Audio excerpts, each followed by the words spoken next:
मेरे प्यारे दोस्तों नमस्कार। वेदार्थ क्लासेज के इस यूट्यूब चैनल पर आप सभी का स्वागत है।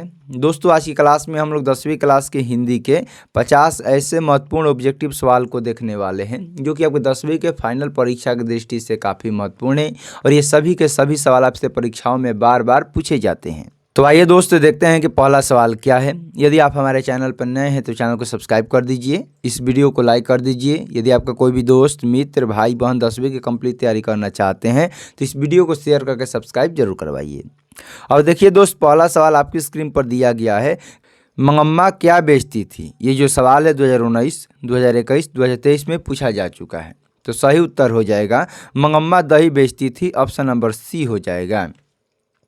ये सभी के सभी सवाल आपकी परीक्षा की दृष्टि से काफ़ी महत्वपूर्ण है, तो आप लोग हमारे साथ वीडियो में अंत तक बने रहिएगा और देखिएगा कि बिहार बोर्ड के द्वारा कैसे कैसे परीक्षा में पेपर में आपसे पूछा जा चुका है। तो अगला सवाल हो जाएगा प्रश्न संख्या 2 कि लेखक बेरोजगारी का प्रमुख और प्रत्यक्ष कारण किसे मानते हैं। लेखक भीमराव अम्बेडकर जी बेरोजगारी का प्रमुख और प्रत्यक्ष कारण किसे मानते हैं। तो बेरोजगारी का प्रमुख एवं प्रत्यक्ष कारण लेखक जाति प्रथा को मानते हैं। अगला सवाल है कि लक्ष्मी के बड़े लड़के का नाम क्या था। ये भी 2 बार आपसे पेपर में पूछ चुका है। तो लक्ष्मी के बड़े लड़के का नाम अच्युत था, ऑप्शन नंबर सी हो जाएगा। अगला सवाल है घनानंद की भाषा क्या है। घनानंद की भाषा क्या है। तो घनानंद जी जो थे वो ब्रज भाषा थे, ऑप्शन नंबर बी हो जाएगा। और ये 2018, 21, 24, 25 में पूछा जा चुका है। अगला सवाल है कि मंगू कब से पागल है। मंगू जो है वो कब से पागल है। तो मंगू जन्म से ही पागल थी, ऑप्शन नंबर डी हो जाएगा। अगला सवाल है कि नगर कहानी में मुख्य पात्र कौन है। नगर कहानी के मुख्य पात्र कौन है।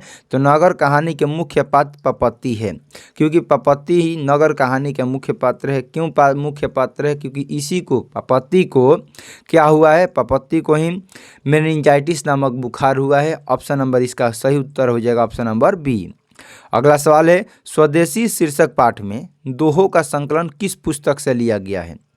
तो सही उत्तर हो जाएगा स्वदेशी शीर्षक पाठ में दोहों का संकलन प्रेमधन सर्वस्व से लिया गया है, ऑप्शन नंबर ए हो जाएगा इसका सही उत्तर। आप लोग ध्यान से इस सवाल को देखिए क्योंकि ये भी आपसे पेपर में 4 बार पूछा जा चुका है। अगला सवाल है कि सीता के बड़े लड़के का नाम क्या था। तो सीता के 3 लड़के थे, एक का नाम था कैलाश, एक का नाम था नारायण और एक का नाम था बिजू। तो इसका सही उत्तर हो जाएगा दोस्तों ऑप्शन नंबर ए, सीता के बड़े लड़के का नाम कैलाश था। अगला सवाल है कि बहादुर कितने वर्ष का था। तो बहादुर 12-13 वर्ष का लड़का था, ऑप्शन नंबर बी हो जाएगा। अगला सवाल है कि पत्थर पर लिखी हुई जली हुई छाया किसकी साखी है। तो पत्थर पर लिखी हुई जली हुई छाया मानव की साखी है। अगला सवाल है एक वृक्ष की हत्या किस काव्य संग्रह से लिया गया है।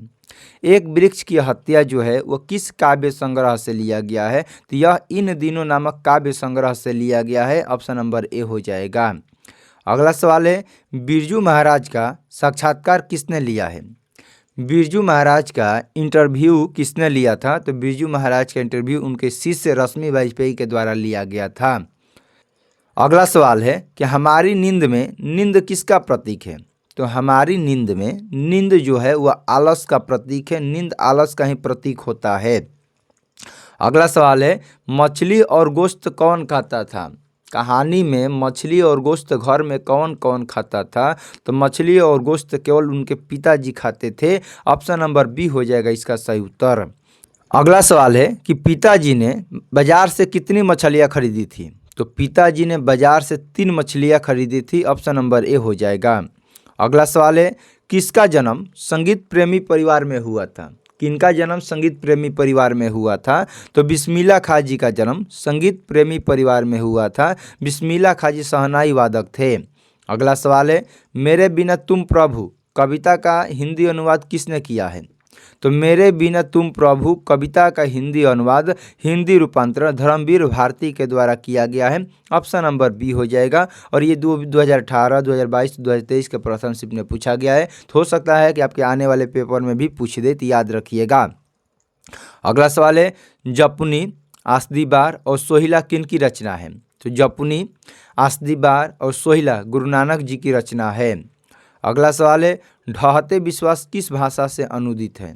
तो ढहते विश्वास जो है यह बाढ़ वाला कहानी के बारे में चर्चा किया गया है और इनमें सबसे ज़्यादा बाढ़ कहाँ आता है तो उड़ीसा में आता है, यानी कि सही उत्तर हो जाएगा ऑप्शन नंबर सी। ढहते विश्वास उड़िया भाषा से अनुदित है, ऑप्शन नंबर सी हो जाएगा। अगला सवाल है कबीरस खान किस राजवंश में उत्पन्न हुए थे? तो कबीरस खान पठान राजवंश में उत्पन्न हुए थे। अगला सवाल है ऐसे ही लड़के आगे चलकर चोर गुंडे डाकू बनते हैं, यह पंक्ति किसने कही? ऐसे ही लड़के आगे चलकर चोर गुंडे डाकू बनते हैं, ऐसा सेन साहब के द्वारा कहा गया है। अगला सवाल है कि माँ के लिए आराध्य कौन सा महीना बन गया? माँ के लिए कौन ऐसा महीना है जो आराध्य देव बन गया था? तो इसका सही उत्तर हो जाएगा माँ के लिए जो महीना है अगहन का, वह आराध्य देव बन गया था, क्योंकि माँ की जो लड़की है मंगू वो जन्म से ही पागल थी और ये एक ज्योतिष आए, एक विद्वान जी आए, उन्होंने कहा कि तुम्हारी जो बेटी है वो अगहन के महीना में ठीक हो जाएगी, इसीलिए माँ के लिए आराध्य देव कौन महीना बन गया? अगहन का महीना बन गया। अगला सवाल है यूनानी लोग मदुरई को क्या कहते हैं? तो यूनानी लोग मदुरई को मेदोरा कहते हैं, ऑप्शन नंबर सी हो जाएगा। अगला सवाल है द्विवेदी जी को साहित्य अकेडमी पुरस्कार किस रचना पर मिला था? द्विवेदी जी को साहित्य अकेडमी पुरस्कार आलोक पूर्वक नामक रचना पर मिला था, ऑप्शन नंबर बी हो जाएगा। साहित्य अकेडमी पुरस्कार द्विवेदी जी को आलोक पर्व नामक रचना पर मिला था, यह याद रखिएगा। अगला सवाल है सीता के कितने लड़के थे? सीता के कितने लड़के थे? तो सीता के 3 लड़के थे। कौन कौन लड़के थे? कैलाश, नारायण, बिजू, ये सीता के 3 लड़के थे। आप लोग दोस्तों हमारे चैनल पर नए हैं तो चैनल को सब्सक्राइब कर दीजिए, इस वीडियो को लाइक कर दीजिए। यदि आपका कोई भी दोस्त मित्र भाई बहन 10वीं कंप्लीट तैयारी करना चाहते हैं तो इस वीडियो को शेयर करके सब्सक्राइब जरूर करवाइए। और अगला सवाल आपके स्क्रीन पर दिया गया है कि मराठी, नेपाली और नेवारी भाषाओं की लिपि क्या है?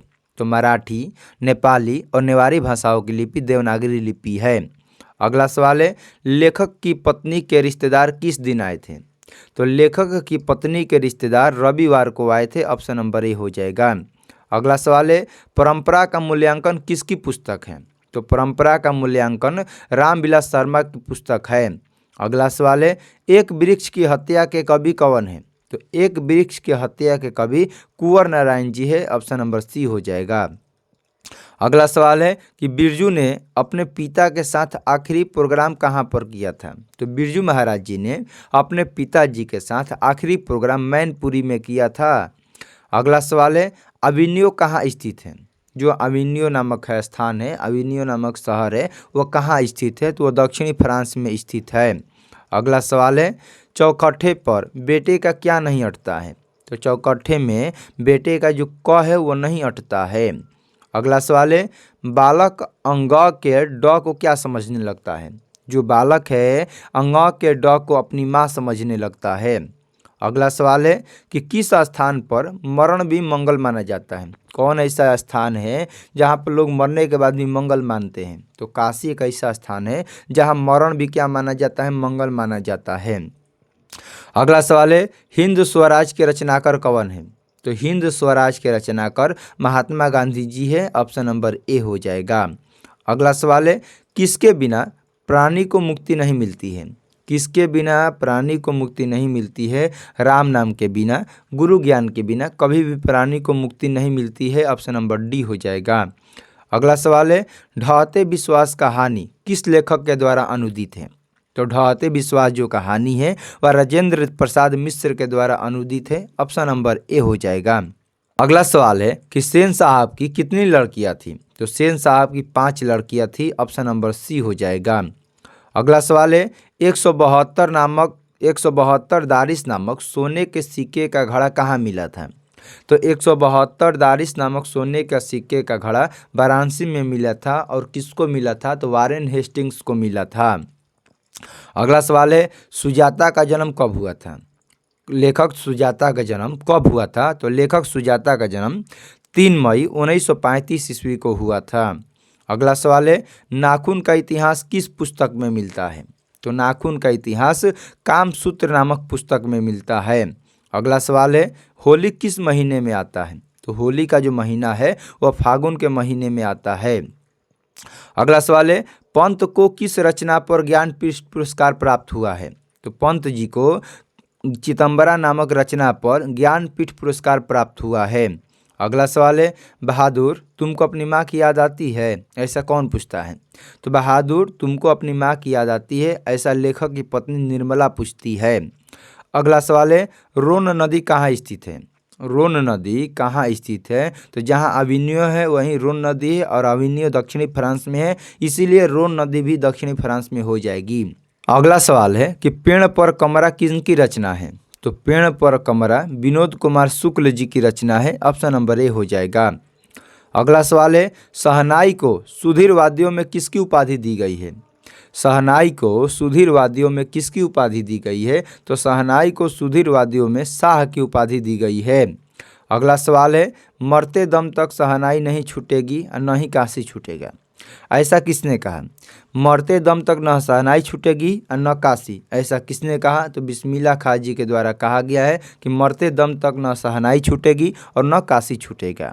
अगला सवाल है, सत्य के साथ मेरा प्रयोग किन की पुस्तक है? तो सत्य के साथ मेरा प्रयोग महात्मा गांधी जी की पुस्तक है। अगला सवाल है, दही वाली मंगमा कहानी के कथावाचक कहाँ से हैं? तो दही वाली मंगमा कहानी के जो कथावाचक है वो बेंगलोर शहर से हैं, ऑप्शन नंबर सी हो जाएगा। अगला सवाल है, अगला सवाल नहीं है दोस्तों, यहाँ से टोटल 50 सवाल था, इन सभी 50 सवालों को हम लोगों ने देख लिया।